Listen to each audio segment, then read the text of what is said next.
69కి వెళ్దాం. Question number 69 ఏమన్నా చూడండి.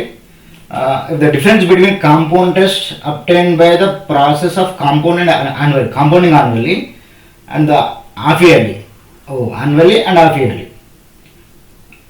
and a certain sum for 18 months at 10% per annum is 105, then the sum is అన్నాడు. అంటే ఇక్కడ ఎంతో కొంత సమ్, ఎంతో కొంత అసలు అంట. అసలు పైన 10% చొప్పున 10% వడ్డీ చొప్పున చక్రవడ్డీ ప్రకారంగా 18 నెలలు కౌంట్ చేయాలి.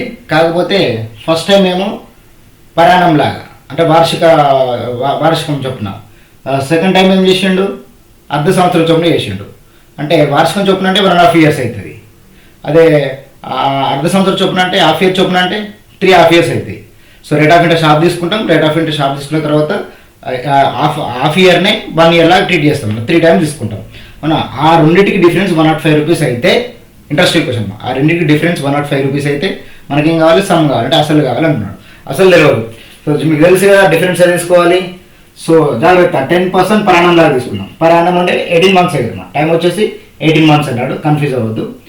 పరాణం లాగా తీసుకున్నాం, హాఫ్ ఇయర్ లాగా తీసుకున్నాం. హాఫ్ ఇయర్ లాగా పరాణం లాగా, డోంట్ కన్ఫ్యూజ్, రైట్. 10% ఎన్ని ఇయర్స్కి, 18 monthsకి. 18 months అంటే లాజికల్గా 1.5 years కదా. ఇక్కడ హాఫ్ ఇయర్ అయితే 3 times తీసుకోవాల్సి వస్తుంది. కానీ ఇక్కడ 1.5 year అనేది పరాణం చొప్పున. కానీ రేట్ ఆఫ్ ఇంట్రెస్ట్ ఇక్కడ మాత్రం ఎంత, రేట్ ఆఫ్ ఇంట్రెస్ట్ 10%, ఇక్కడ మాత్రం 10%, ఇక్కడ మాత్రం తీసుకోవాలి 5% తీసుకోవాలి, రైట్. ఈ వాల్యూకి ఈ వాల్యూకి ఉన్న ఇంట్రెస్ట్ డిఫరెన్స్ ఉంది కదా, ఆ వాల్యూ ఇచ్చాడు. వాళ్ళ ఫార్మర్స్కి వెళ్తాం అనకండి, అవసరం లేదు, డైరెక్ట్ చెప్పాము. 10% 1.5 years ఎట్లా చేస్తాం, ఫస్ట్ ఇయర్ 10% ఉంటుంది, సెకండ్ ఇయర్ అంటే సెకండ్ హాఫ్ ఇయర్ వస్తుంది 5% ఉంటుంది. 10 into 5/100, ఇది మన బేసిక్ ఉండే idea. I hope you're getting the point. అంటే 10 + 5 15 అంటే 00 గా ఆన్సర్ 15.5. వేర్ అట్ 15.5 ఏం చెప్పండి, 1.5 yearsకి ప్రారంభం చొప్పున. కానీ ఇక్కడ రేట్ ఆఫ్ ఇంట్రెస్ట్ మాత్రం 5% తీసుకోవాలి. ఎందుకంటే హాఫ్ ఇయర్ చొప్పున అన్నాడు కాబట్టి హాఫ్ ఇయర్ లాగా కౌంట్ చేసుకుంటే 3 half years ఉంటాయి కాబట్టి 3 times తీసుకోవాలి. 2 times 5% ఎలా వస్తుంది, 3 times అంటున్నాయి ఇక్కడ, ఇయర్స్ కదా, టైమ్స్ అనే ఇయర్స్ లాగా వెయిట్ చేసుకోండి. ఇప్పుడు మీరు ఇక 1.5 yearలో 3 half years ఉంటాయి కాబట్టి 3 times లాగా, అంటే 3 years లాగా ట్రీట్ చేయండి దాన్ని. 5% 2 years అని మనకు తెలుసు, 10.25 గుర్తుకుందా. 5 + 5 + 5 into 5/100 అయితేనే 2 yearsకి అవుతుంది, అంటే 2 half years అనుకుందాం మనం.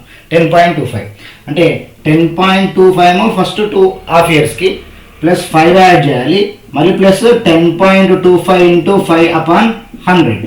ఇదేమవుతుంది చెప్పండి, 10.25 నుంచి వచ్చింది. ఫస్ట్ 2 years ఇట్లా కౌంట్ చేసుకుంటున్నాం. ఫస్ట్ 2 half yearsకి 5 + 5 into 5/100, ఇది 2 years కాన్సెప్ట్. ఆ 10.25 ఇంకో 5తో ఎక్స్టెండ్ చేస్తే 3rd yearకి అయిపోతుంది. 3rd year అంటే మీరు అర్థం చేసుకోవాల్సింది హాఫ్ ఇయర్ లాగా, ఎందుకంటే రేట్ ఆఫ్ ఇంట్రెస్ట్ ఆఫ్ చేసినప్పుడు అది హాఫ్ ఇయర్ లాగా వెళ్ళిపోయినట్టే కదా concept, right. Clear. 10.25 + 5 10 into 10.25 into 5/100. So ఈ రెండింటికి డిఫరెన్స్ ఎంత ఇచ్చాడు, 105 ఇచ్చాడు. ఇప్పుడు మీరు ఏం చేయాలి తెలుసా, ఈ రెండింటికి డిఫరెన్స్ చెక్ చేయాలి. ఎట్లా చేద్దాం జనరల్గా, ఇప్పుడు 15.5 ఉంది, ఇక్కడ 10.25, రెండు కట్ అయిపోతాయి. అంటే 10.25 అనేది అదనం ఇంకా 5 ఉంది కదా, అంటే సరే ఓకే. 10.25 + 5 15.25 కదా. ఇది 15.25, ఇది 15.5. దీంట్లో ఇది కట్ చేస్తే ఇంకా మనం ఇంకా రెండు కట్ అయిపోతుంది.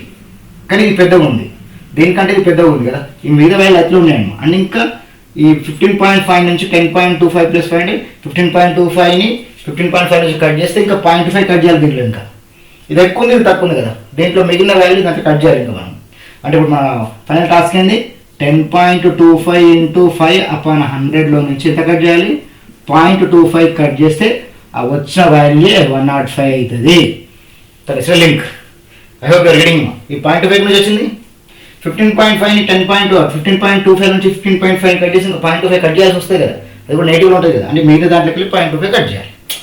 Make it simple, don't make this complicated, చాలా సింపుల్ కదా. ఇప్పుడు 100 మల్టిప్లై చేసుకుంటే 25 అవుతుంది. మళ్ళీ జాగ్రత్త, 5 into 0.25 లేండి. అంటే మీ మైండ్లో ఉండాలి, ఎంత సోరీ అవసరం లేదు, బట్ మీకోసం 100 మల్టిప్లై చేసుకునే అవసరం చెప్పండి. నేను ఏం చేస్తుంది అంటే 10 + 0.25 అనుకొని ఇంటూ 5 అని అట్లా రాసుకుంటా, -25/100 అంట.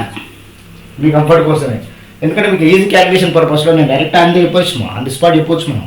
కానీ మీకు అర్థం అవడానికి 5 into 10 50, 50లో 25 కట్ అయితే 25 ఉంటుంది. మరి 5 into 0.25 అంటే 1.25 కదా. అచ్చా, 5 into 0.25 1.25 ఉంటుంది. 25ని అదే 5ని 10 టైమ్స్ చేస్తే 50లోకి 25 కట్ చేస్తే 25 మిగులుతుంది ప్లస్ 1.5 26.25 మిగులుతుంది అమ్మ. అది డిఫరెన్స్ వాల్యూ. ఆ వాల్యూ మనకి ఇది ఇచ్చాడు 105. అంటే లాజికల్ చెప్పండి, డైరెక్ట్ స్టెప్ ఏంటి, 26.25 worth is given as 105. Clear? నాకు కావాల్సిన 100% వాల్యూ ఎంత. ఈ 100% వాల్యూ గురించి వచ్చింది ఆల్వేస్ ప్రిన్సిపల్ మనం అనుకుంటాం 100% అనుకుంటాం. అదే కాన్సెప్ట్. 26.25 అంటే 3.5 years 10%ని ఆఫ్ చేసుకొని 5% చొప్పున తీసుకొని 1.5 yearకి పరాణంలాగా తీసుకొని ఆ రెండింటి మధ్య డిఫరెన్స్ చెక్ చేస్తే నాకు 26.25 వర్త్ వచ్చింది అకార్డింగ్ టు పర్సంటేజ్ కాన్సెప్ట్. ఎప్పుడైనా ప్రిన్సిపల్ అంటే అనుకుంటాం మనం 100% అనుకుంటాం కాబట్టి. సో మనకు 100% కావాలి. 26.25 105 టైమ్స్ ఎన్నిసార్లు కట్ అవుతుంది. ఆ 26.25/100 ఉంది, జాగ్రత్త. ఈ 100 మర్చిపోకండి. 100 ఇక్కడ నుంచి కట్ చేసినాక 100 ఉంటుంది, జాగ్రత్త. ఇదే 105 అయినట్టు ఇక్కడ. అంటే ఇక్కడ 100 ఉంటుంది, జాగ్రత్త, బీ కేర్ఫుల్. 100 అంటే 26.25 డబల్ 52.5 మళ్ళీ డబుల్ 105 సరిపోయింది. అంటే 26.25 4 టైమ్స్ కట్ అయింది. 26.25 డబల్ చేయండి 52.5 52.5 మళ్ళీ డబల్ చేస్తే 105 వచ్చేది. అంటే లాజికల్గా 4 టైమ్స్ కట్ అయింది. ఈ కింద 100 ఉంది, 100 యూనిట్ మల్టిప్లై చేస్తాం. అంటే లాజికల్ ఆన్సర్ ఇది 40,000. Interesting question, right? Answer 40,000. So 100 ఉంది, మర్చిపోకండి. 100ని క్యారీ చేసుకోవాలి ఇక్కడ. 26.25/10 100. ఇంకా ఈ పాయింట్ రిమూవ్ చేసినాక 1000 తీసుకుంటే totally different value, right? I hope you are getting the point. ఇది క్వశ్చన్ నెంబర్ ఎంత 69, right? So let's go for next question.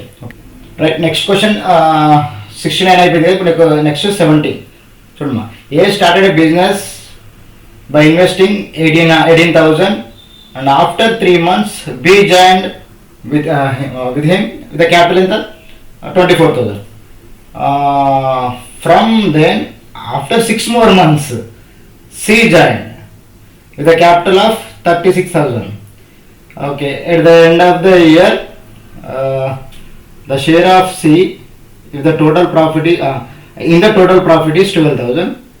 Then the total profit of the business is అంటే the total profit end is అన్నాడు. అంటే logic ఏం ఆలోచించాలి ఇక్కడ, ఏ BC ముగ్గురు ఉన్నారు. ముందు ఎవరు స్టార్ట్ చేశారు చెప్పండి?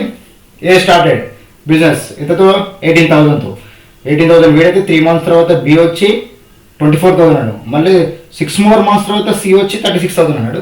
కానీ సికి ఇచ్చిన ప్రాఫిట్ వాల్యూ ఉంది, నాకు టోటల్ ప్రాఫిట్ కావాలి. Simple question, right? కానీ ఇక్కడ 1000 కామన్ వాడి వాళ్ళు 0 రాయకండి. డైరెక్ట్ దానికి చెప్పండి ఏ బి సి. ఏ ఇంతతో స్టార్ట్ అయ్యాడు, ఫస్ట్ స్టార్టింగ్ పడే కదా. ఏ వచ్చేసి ఎంత ఇన్వెస్ట్మెంట్ 18,000 ఫస్ట్ స్టార్టింగ్ నుంచి 12 months ఇయర్ వరకు ఉంటాడు, ఇదేం ప్రాబ్లం లేదు. బి 3 months తర్వాత వచ్చాక నీకు ఎన్ని మంత్స్ ఉంటుంది వచ్చింది ఇంపార్టెంట్ కదా మనకి. ఇంకెన్ని మంత్స్ మనకు ఉంటాడు అనేది కాన్సెప్ట్ కదా. 3 months తర్వాత వచ్చాడంటే ఇంకా 9 months ఉన్నట్టే కదా. ఎంత మంత్ వచ్చాడు 24,000తో ఇంకా 9 months ఉంటాడు, రైట్? అక్కడ ఒక వర్డ్ ఇచ్చాడు, ఏంటో వర్డ్ ఆఫ్టర్ 6 more months అంట. 6 more months అంటే వీడు వచ్చిన 3 months ఉంది కదా, 3 months తర్వాత 6 more months అంటే 9 monthsకి వచ్చినట్టు వాడు. ఇంకోటి సి 9 monthsకి వచ్చాడంటే ఎన్ని మంత్స్ ఉంటాడు? 3 months ఉంటాడు. ఎంత ఇన్వెస్ట్మెంట్తో వచ్చాడు మనడు? 36,000తో వచ్చాడు. అంటే 3 months 36,000తో ఉంటాడు, రైట్? ఇది ఎట్లా ఓకే కదా, అర్థమైంది కదా. 9 months 24,000, 12 months ఎందుకంటే వీడు స్టార్టింగ్ నుంచి ఉన్నాడు. వీడు ఆఫ్టర్ 6 more months 3 months తర్వాత కౌంట్ చేయాలి, అంటే 9 months తర్వాత వచ్చాడు. వీడి ప్రాఫిట్ వాల్యూ మనకి ఇచ్చాడు, మనకి టోటల్ ప్రాఫిట్ కావాలి. అంటే ఇక్కడ ఏం లేదు, చాలా simple, make it simple. So 12 table ఉంది కదా, 12 1s 12 2s 12 3s. తర్వాత అన్నింటిలో 3 3s 9 కదా, 9 2s.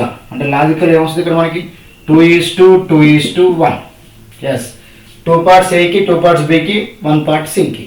కానీ ఇక్కడ నాకు సి యొక్క ప్రాఫిట్ ఇచ్చింది కదా, సి ప్రాఫిట్ 1 part అంటే ఈ 1 part వాల్యూ ఎంత ఇచ్చాడు 12,000, రైట్? మరి 1 part 12,000 అయితే మొత్తం టోటల్ ప్రాఫిట్ ఎంత అన్నాడు? 2 + 2 + 1 5 parts ఎంత? ఆన్సర్ 12 5 60,000.